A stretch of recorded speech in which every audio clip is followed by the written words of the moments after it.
Staying with more updates about vaccine development, Moderna has announced that its experimental vaccine against COVID-19 is nearly 94.5% effective. This is now a dash of hope against the grim backdrop of coronavirus cases which are surging around the world. Moderna becomes the second US company to release data from a large study of its experimental vaccine. It's a really important milestone in the fight against the pandemic because it demonstrates that our vaccine, mRNA-1273, is able to prevent COVID-19 disease, including severe disease in people who've received it. It's really just a milestone, though. We have a lot of work ahead of us.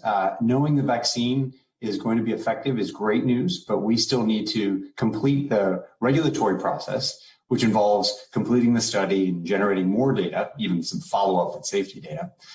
And then, of course, we need to get busy manufacturing. We hope to have about 20 million doses of the vaccine by the end of this year, by the end of the calendar year. And we're looking forward to making about 500 million to 1 billion doses next year. But that is going to be a 24/7 operation. It won't be Moderna alone that solves this problem. It's going to require many vaccines, as we've been saying for a while.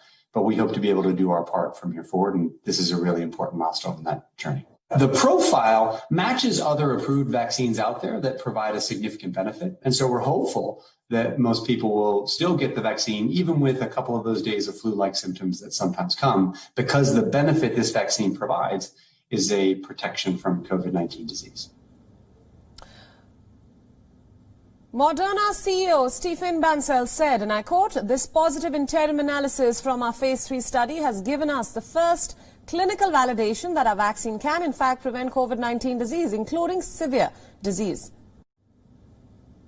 The results are according to early results from a clinical trial with more than 30,000 participants.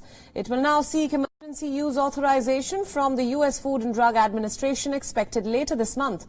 Its first analysis was based on 95 cases of COVID-19, 90 of which received a placebo, with 5 receiving the vaccine. There were only 11 severe cases, and all of these were in the placebo group. The results come 1 week after Pfizer Inc. and German partner BioNTech announced that their experimental vaccine was more than 90% effective based on initial data. Meanwhile, Moderna, which went public in 2018, has received nearly $1 billion in research and development funding from the US government. It also has a deal worth $1.5 billion to supply 100 million doses of the vaccine. Moderna also has a supply deal with other countries. After this announcement, Moderna has joined the league of other vaccines with high efficacy rates. The first to release trial results with over 90% efficacy rate was the vaccine by Pfizer and BioNTech, and days later, Russia's Sputnik V announced the vaccine reports as well, touting 92% efficacy. Now the US drug maker Moderna Inc. has announced 94.5% efficacy rate, which is the highest among all potential vaccines against COVID-19 as of yet.